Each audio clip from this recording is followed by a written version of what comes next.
Jack and Jill by Louisa May Alcott. Chapter 7. Jill's Mission. The good times began immediately, and very little studying was done that week in spite of the virtuous resolutions made by certain young persons on Christmas Day. But dear me, how was it possible to settle down to lessons in the delightful bird room, with not only its own charms to distract one, but all the new gifts to enjoy, and a dozen calls a day to occupy one's time? "I guess we'd better wait till the others are at school and just go in for fun this week," said Jack, who was in great spirits at the prospect of getting up, for the splints were off, and he hoped to be promoted to crutches very soon. "I shall keep my speller by me and take a look at it every day, for that is what I'm most backward in. But I intend to devote myself to you, Jack, and be real kind and useful. I've made a plan to do it, and I mean to carry it out anyway," answered Jill, who had begun to be a missionary and felt that this was a field of labor where she could distinguish herself. "Here's a home mission all ready for you, and you can be paying your debts besides doing yourself good," Mrs. Peck said to her in private, having found plenty to do herself. Now Jill made one great mistake at the outset. She forgot that she was the one to be converted to good manners and gentleness, and devoted her efforts to looking after Jack, finding it much easier to cure other people's faults than her own. Jack was a most engaging heathen, and needed very little instruction. Therefore Jill thought her task would be an easy one. But 3 or 4 weeks of petting and play had rather demoralized both children, so Jill's speller, though tucked under the sofa pillow every day, was seldom looked at, and Jack shirked his Latin shamefully. Both read all the storybooks they could get, held daily levees in the bird room, and all their spare minutes were spent in teaching Snowdrop, the great Angora cat, to bring the ball when they dropped it in their game. So Saturday came, and both were rather the worse for so much idleness, since daily duties and studies are the wholesome bread which feeds the mind better than the dyspeptic plum cake of sensational reading, or the unsubstantial bonbons of frivolous amusement.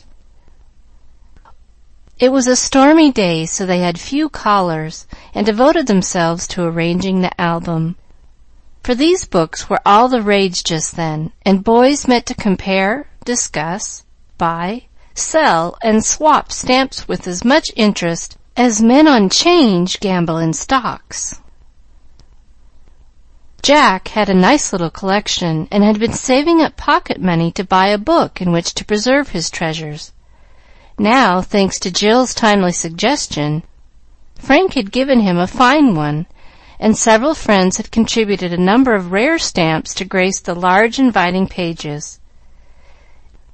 Jill wielded the gum brush and fitted on the little flaps, as her fingers were skillful at this nice work, and Jack put each stamp in its proper place with great rustling of leaves and comparing of marks.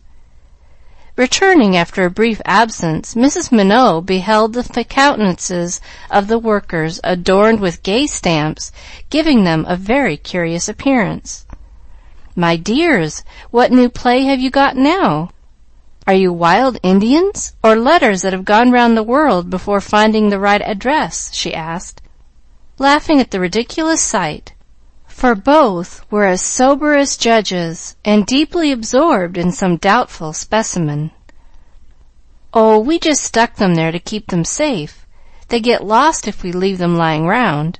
It's very handy, for I can see in a minute the right chap at once," answered Jack, adding, with an anxious gaze at his friend's variegated countenance, "Where the dickens is my new Grenada? It's rare, and I wouldn't lose it for $1. "Why, there it is on your own nose. Don't you remember you put it there, because you said mine was not big enough to hold it?" laughed Jill, tweaking a large orange square off the round nose of her neighbor, causing it to wrinkle up in a droll way, as the gum made the operation slightly painful. So I did, and gave you little Bolivar on yours. Now I'll have Alsace and Lorraine, 1870. There are 7 of them, so hold still, dear, and see how you like it," returned Jack, picking the large pale stamps one by one from Jill's forehead, which they crossed like a band. She bore it without flinching, saying to herself with a secret smile, as she glanced at the hot fire, which scorched her if she kept near enough to Jack to help him, "This really is being like a missionary, with a tattooed savage to look after. I have to suffer a little, as the good folks did who got speared and roasted sometimes, but I won't complain a bit, though my forehead smarts, my arms are tired, and one cheek is as red as fire." "The Roman States make a handsome page, don't they?" asked Jack, little dreaming of the part he was playing in Jill's mind. "Oh, I say, isn't Korea a beauty? I'm ever so proud of that." And he gazed fondly on a big blue stamp, the sole ornament of one page. "I don't see why the Cape of Good Hope has pyramids. They ought to go in Egypt. The Sandwich Islands are all right, with the heads of the black kings and queens on them," said Jill, feeling that they were very appropriate to her private play.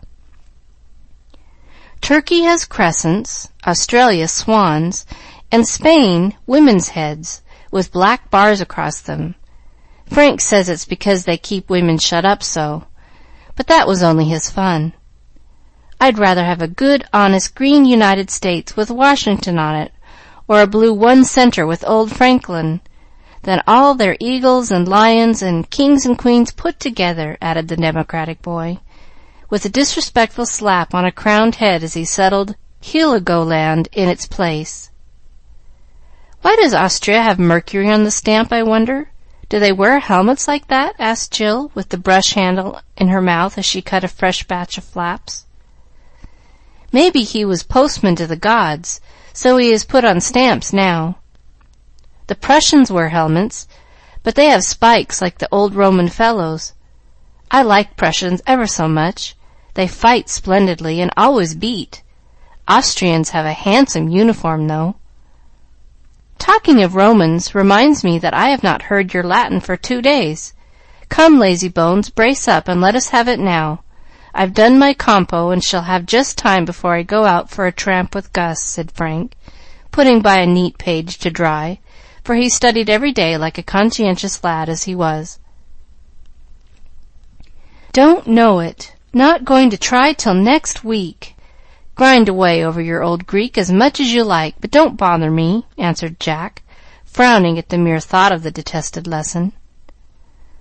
But Frank adored his Xenophon, and would not see his old friend Caesar neglected without an effort to defend him, so he confiscated the gum pot and effectually stopped the stamp business by whisking away at one fell swoop all that lay on Jill's table.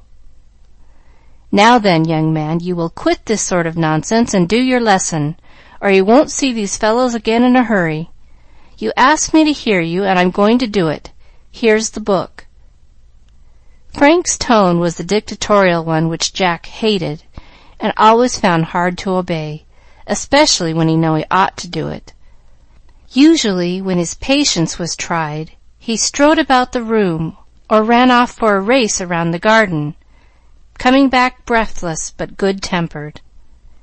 Now both these vents for irritation were denied him, and he had fallen into the way of throwing things about in a pet. He longed to send Caesar to perpetual banishment in the fire blazing close by, but resisted the temptation, and answered honestly, though gruffly, "I know I did, but I don't see any use in pouncing on a fellow when he isn't ready. I haven't got my lesson, and don't mean to worry about it, so you may just give me back my things and go about your business. I'll give you back a stamp for every perfect lesson you get, and you won't see them on any other terms." And thrusting the treasures into his pocket, Frank caught up his rubber boots and went off swinging them like a pair of clubs, feeling that he would give a trifle to be able to use them on his lazy brother. At this high-handed proceeding, and the threat which accompanied it, Jack's patience gave out, and catching up Caesar as he thought, sent him flying after the retreating tyrant with the defiant declaration, "Keep them, then, and your old book, too. I won't look at it till you give all my stamps back and say you are sorry. So now."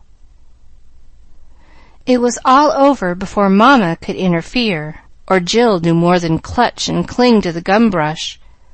Frank vanished unharmed, but the poor book dashed against the wall to fall half open on the floor, its gay cover loosened and its smooth pages crushed by the blow. "It's the album! Oh, Jack, how could you?" cried Jill, dismayed at the sight of the precious book, so maltreated by the owner. "Thought it was the other. Guess it isn't hurt much. Didn't mean to hit him anyway. He does provoke me so," muttered Jack, very red and shamefaced, as his mother picked up the book and laid it silently on the table before him. He did not know what to do with himself, and was thankful for the stamps still left him, finding great relief in making faces as he plucked them one by one from his mortified countenance.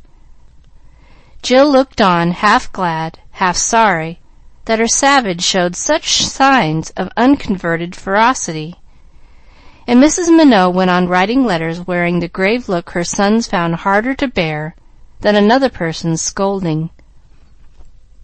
No one spoke for a moment, and the silence was becoming awkward when Gus appeared in a rubber suit, bringing a book to Jack from Laura and a note to Jill from Lottie.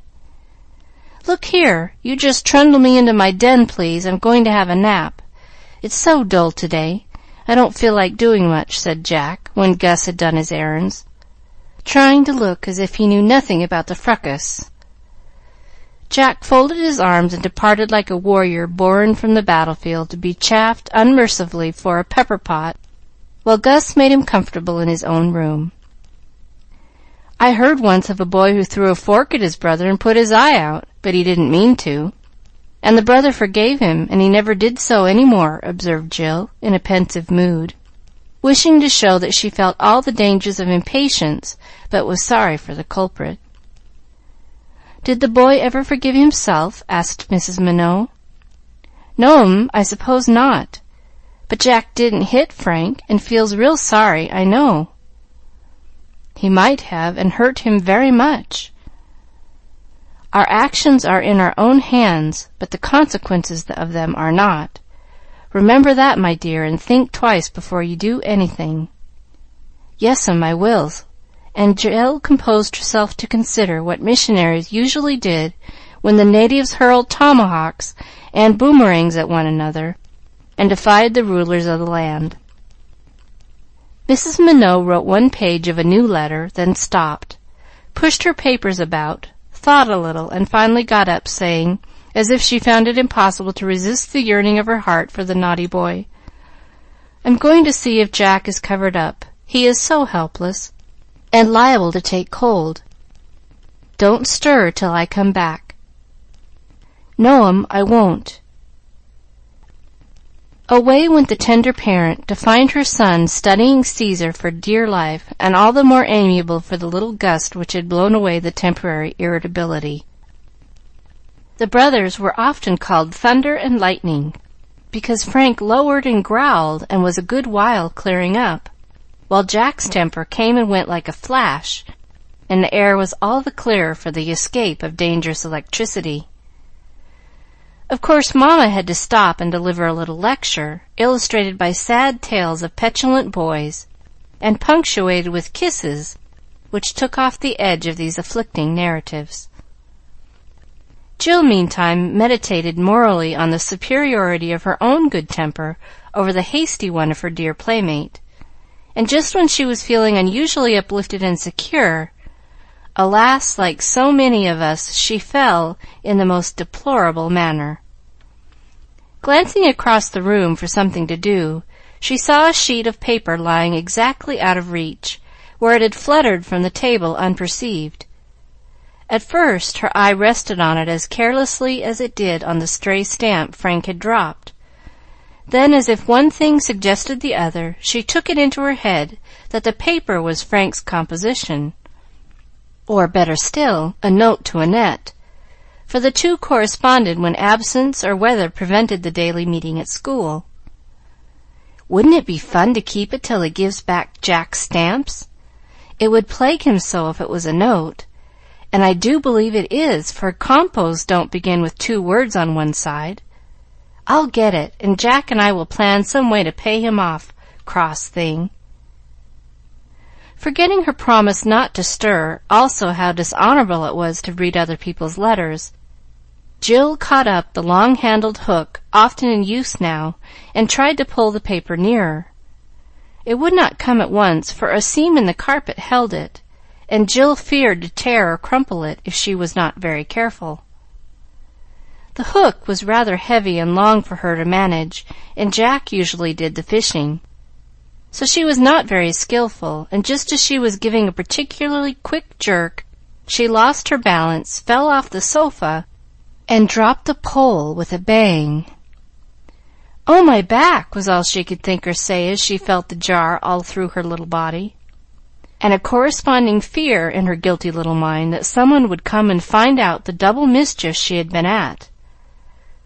For a moment she lay quite still to recover from the shock. Then, as the pain passed, she began to wonder how she should get back, and looked about her to see if she could do it alone. She thought she could, as the sofa was near, and she had improved so much that she could sit up a little if the doctor would have let her. She was gathering herself together for the effort when, within arm's reach now, she saw the tempting paper and seized it with glee, for in spite of her predicament she did want to tease Frank. A glance showed that it was not the composition nor a note, but the beginning of a letter from Mrs. Minot to her sister, and Jill was about to lay it down when her own name caught her eye, and she could not resist reading it. Hard words to write of one so young, doubly hard to read and impossible to forget. "Dear Lizzie, Jack continues to do very well, and will soon be up again, but we begin to fear that the little girl is permanently injured in the back.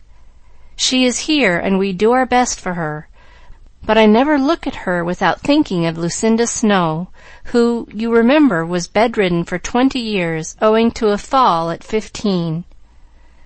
Poor little Janey does not know yet, and I hope—" There it ended, and poor little Janey's punishment for disobedience began that instant. She thought she was getting well because she did not suffer all the time, and every one spoke cheerfully about by and by. Now she knew the truth, and shut her eyes with a shiver as she said, low to herself, 20 years!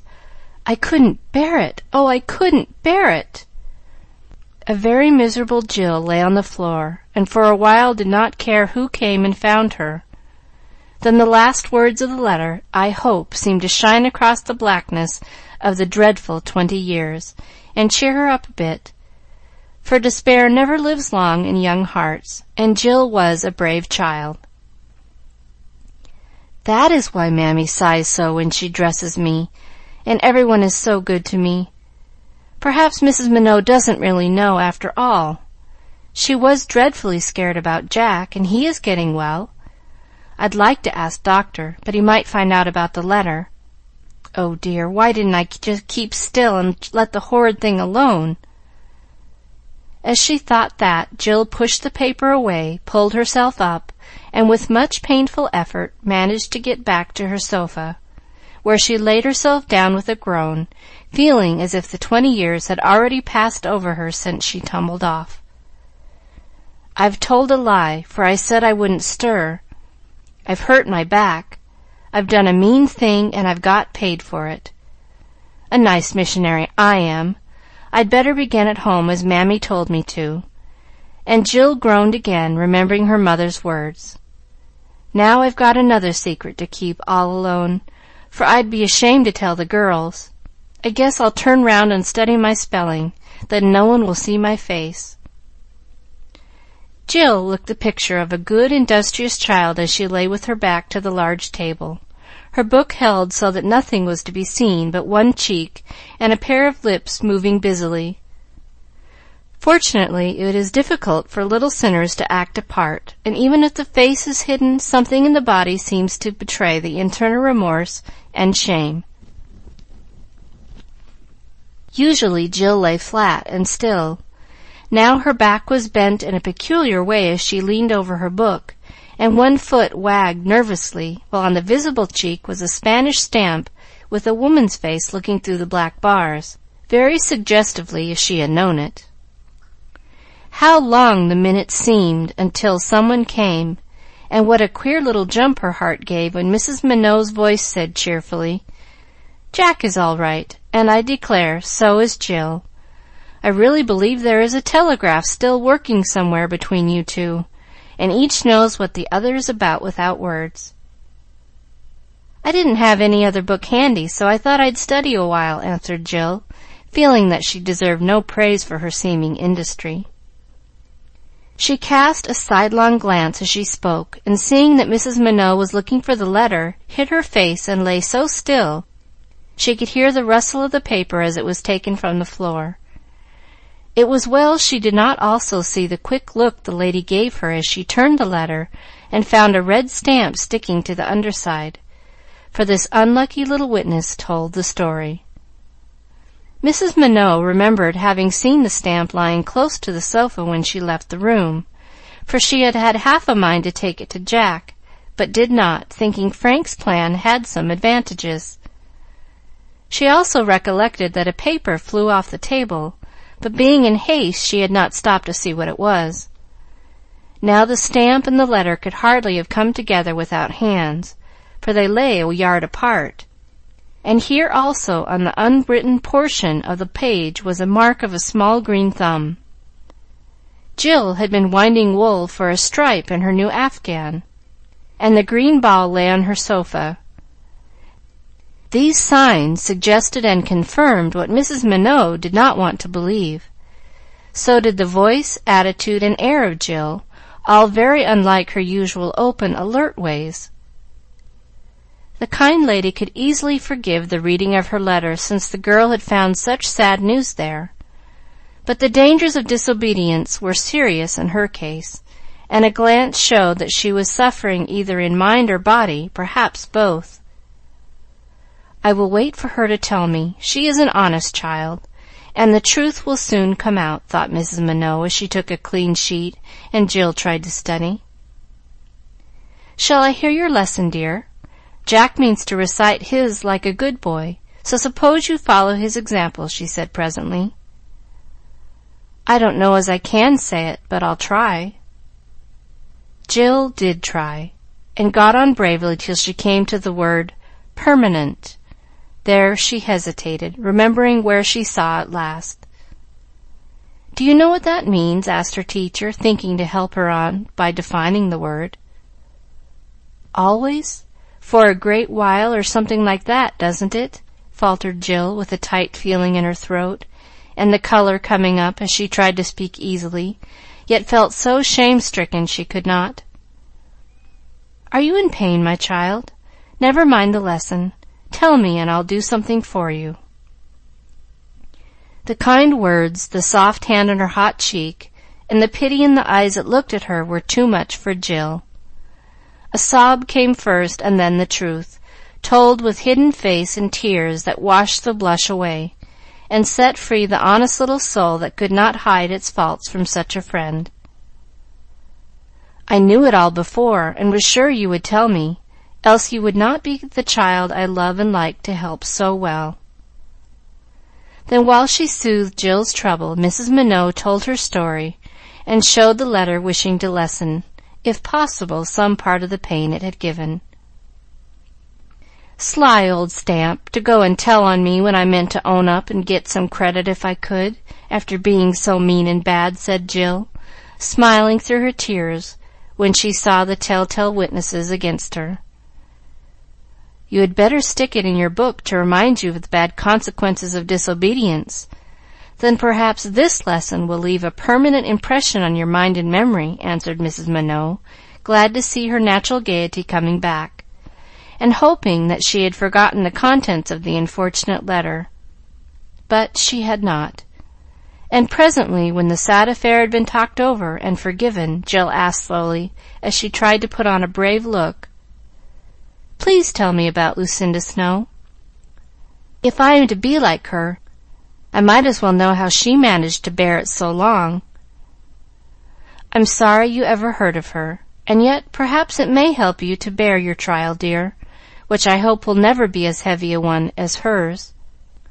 This Lucinda I knew for years, and though at first I thought her fate the saddest that could be, I came at last to see how happy she was in spite of her affliction, how good and useful and beloved." "Why, how could she be? What did she do?" cried Jill, forgetting her own troubles to look up with an open, eager face again. "She was so patient other people were ashamed to complain of their small worries, so cheerful that her own great one grew lighter, so industrious that she made both money and friends by pretty things she worked and sold to her many visitors, and best of all, so wise and sweet that she seemed to get good out of everything, and made her poor room a sort of chapel where people went for comfort, counsel, and an example of a pious life. So you see, Lucinda was not so very miserable after all." "Well, if I could not be as I was, I'd like to be a woman like that. Only I hope I shall not," answered Jill thoughtfully at first, then coming out so decidedly with the last words that it was evident the life of a bedridden saint was not at all to her mind. "So do I, and I mean to believe that you will not. Meantime, we can try to make the waiting as useful and pleasant as possible. This painful little back will be a sort of conscience to remind you of what you ought to do and leave undone, and so you can be learning obedience. Then, when the body is strong, it will have formed a good habit to make duty easier, and my Lucinda can be a sweet example, even while lying here, if she chooses. Can I?" And Jill's eyes were full of softer tears as the comfortable, cheering words sank into her heart, to blossom slowly by and by into her life, for this was to be a long lesson, hard to learn, but very useful in the years to come. When the boys returned, after the Latin was recited and peace restored, Jack showed her a recovered stamp promptly paid by Frank, who was as just as he was severe, and Jill asked for the old red one, though she did not tell why she wanted it, nor show it put away in the spelling book, a little seal upon a promise made to be kept. End of Chapter 7.